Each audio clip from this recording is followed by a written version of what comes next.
Hi ನಮಸ್ತೆ ಎಲ್ಲರಿಗೂ. ಇವತ್ತು ರೊಟ್ಟಿಗೆ ಕಾಂಬಿನೇಷನ್ ಆಗುವಂತಹ ಬದನೆಕಾಯಿ ಗೊಜ್ಜು ರೆಸಿಪಿನ ನಿಮಗೆ ಹೇಳ್ಕೊಡ್ತಾ ಇದ್ದೀನಿ. ಮೊದಲು ಒಂದು ಬಾಣಲೆ ಇಟ್ಟು ಅದಕ್ಕೆ 4 ಟೇಬಲ್ ಸ್ಪೂನ್ ಆಯಿಲನ್ನು ಹಾಕಬೇಕು. ಆಯಿಲು ಬಿಸಿ ಆದಮೇಲೆ ಸ್ವಲ್ಪ ಸಾಸಿವೆ ಸಿಡಿದಾದ್ಮೇಲೆ ಕರಿಬೇವು ಸೊಪ್ಪು ಹಾಕಬೇಕು. ನೆಕ್ಸ್ಟು ನಮ್ಮ ಖಾರಕ್ಕೆ ಅನುಗುಣವಾಗಿ ಇಲ್ಲಿ ನಾನು 4 ಹಸಿರು ಮೆಣಸಿಕಾಯಿನ ಹಾಕಿ ಮಧ್ಯಕ್ಕೆ ಸೀಳಿ ಹಾಕಿದ್ದೀನಿ. ಫ್ರೈ ಆದಮೇಲೆ 2 ಈರುಳ್ಳಿನ ಇಲ್ಲಿ ಉದ್ದಕ್ಕೆ ಹಚ್ಚಿ ಹಾಕಿದ್ದೀನಿ.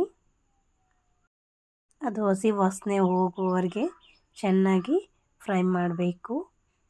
ಇದು ಹಸಿ ವಾಸನೆ ಹೋಗಿ ಅದು ಸ್ವಲ್ಪ ಬಣ್ಣ ಚೇಂಜ್ ಆಗಬೇಕು.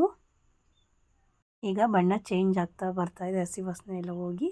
ಈಗ ಇದಕ್ಕೆ 2 ಟೊಮೊಟೊನ ನಾನು ಸೇರಿಸ್ತಾ ಇದ್ದೀನಿ.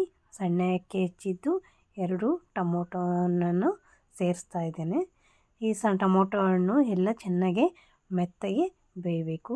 ನಂತರ ಇದಕ್ಕೆ ಸಣ್ಣಕ್ಕೆ ಹೆಚ್ಚಿರುವಂತಹ ಬದನೆಕಾಯಿ ಅಂದರೆ ಮೈಸೂರು ಬದನೆಕಾಯಿ ಇದನ್ನೆಲ್ಲ ಅಂಥದ್ದನ್ನು ಚೆನ್ನಾಗಿ ತೊಳೆದು ಇದು ಸಣ್ಣಕ್ಕೆ ಹೆಚ್ಚಿ ಇದನ್ನು ಚೆನ್ನಾಗಿ ಎಣ್ಣೆಯಲ್ಲಿ ಫ್ರೈ ಮಾಡಬೇಕು.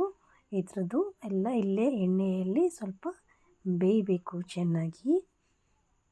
ಎಲ್ಲ ಎಣ್ಣೆಯಲ್ಲಿ ಬೆಂದು ಸಾಫ್ಟ್ ಆಗುವವರೆಗೆ ಇಲ್ಲಿ ಒಂದು ಲಿಡ್ನ ಕ್ಲೋಸ್ ಮಾಡಿ ಅದು ಚೆನ್ನಾಗಿ ಬೇಯುವವರೆಗೆ ನಾವು ಬೇಯಿಸಬೇಕು. ಈಗ ಸ್ವಲ್ಪ ಎಲ್ಲ ನೋಡಿ ಬಣ್ಣ ಎಲ್ಲ ಚೇಂಜ್ ಆಗಿ ಸ್ವಲ್ಪ ಬದನೆಕಾಯಿ ಎಲ್ಲ ಸಾಫ್ಟಾಗಿದೆ. ಈಗ ಇದಕ್ಕೆ 2 ಟೇಬಲ್ ಸ್ಪೂನಷ್ಟು ಸಾಂಬಾರು ಪೌಡರನ್ನು ಹಾಕ್ತಾಯಿದ್ದೀನಿ. ಮಾಮೂಲಿ ಬೇಳೆ ಸಾಂಬಾರು ಪುಡಿ ಇರುತ್ತಲ್ಲ ಅದನ್ನು ಇಲ್ಲಿ 2 ಟೇಬಲ್ ಸ್ಪೂನಷ್ಟು ಹಾಕಿ ಇನ್ನು ಚೆನ್ನಾಗಿ ಮಿಕ್ಸ್ ಮಾಡ್ತಾಯಿದ್ದೀನಿ.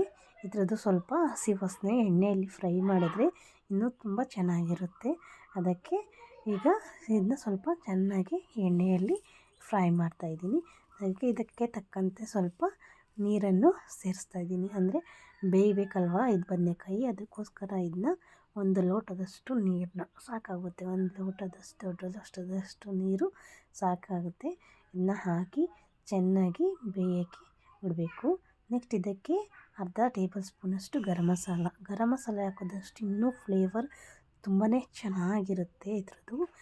ಇದು ಗರಂ ಮಸಾಲೆನೇ ಇದಕ್ಕೆ ಮೇನ್ ಇಂಪಾರ್ಟೆಂಟ್ ಅಂತ ಹೇಳ್ತೀನಿ. ಇದಕ್ಕೆ ಲಿಡ್ನ ಕ್ಲೋಸ್ ಮಾಡಿ ಚೆನ್ನಾಗಿ ಬೇಯಿಸಬೇಕು.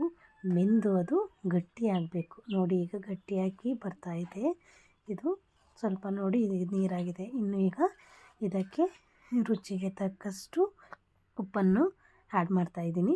ನಿಮಗೆ ಎಷ್ಟು ಬೇಕೋ ರುಚಿಗೆ ತಕ್ಕಷ್ಟು ಈಗ ಉಪ್ಪನ್ನು ಆ್ಯಡ್ ಮಾಡಿ ಕನ್ಸಿಸ್ಟೆನ್ಸಿ ನೋಡಿಕೊಂಡು ಈಗ ಬದನೆಕಾಯಿ ಎಲ್ಲ ಬೆಂದಿದೆ. ಇದು ಕನ್ಸಿಸ್ಟೆನ್ಸಿನೂ ಚೆನ್ನಾಗಿದೆ, ಸರಿ ಇದೆ. ಲಾಸ್ಟಲ್ಲಿ ಇದಕ್ಕೆ ಕಾಯಿ ತುರಿಯನ್ನು ಹಸಿ ಕಾಯಿ ತುರಿಯನ್ನು ಹಾಕಿದ್ರೆ ಇನ್ನೂ ತುಂಬಾ ಟೇಸ್ಟ್ ಬರುತ್ತೆ. ಹಸಿ ಕಾಯಿ ತುರಿ ಹಾಕಿ ಇದು ಸ್ವಲ್ಪ ಮಿಕ್ಸ್ ಮಾಡಿ ಇದನ್ನ ಕ್ಲೋಸ್ ಮಾಡಿದ್ರೆ ಈಗ ರೊಟ್ಟಿಗೆ ದೋಸೆಗೆ ಆಗುವಂತಹ ಬದನೆಕಾಯಿ ಗೊಜ್ಜು ರೆಡಿಯಾಗಿದೆ. ತುಂಬಾ ಚೆನ್ನಾಗಿರುತ್ತೆ. ಒಂದು ಸತಿ ಎಲ್ಲರೂ ಟ್ರೈ ಮಾಡಿ ನೋಡಿ, ಚೆನ್ನಾಗಿದೆ.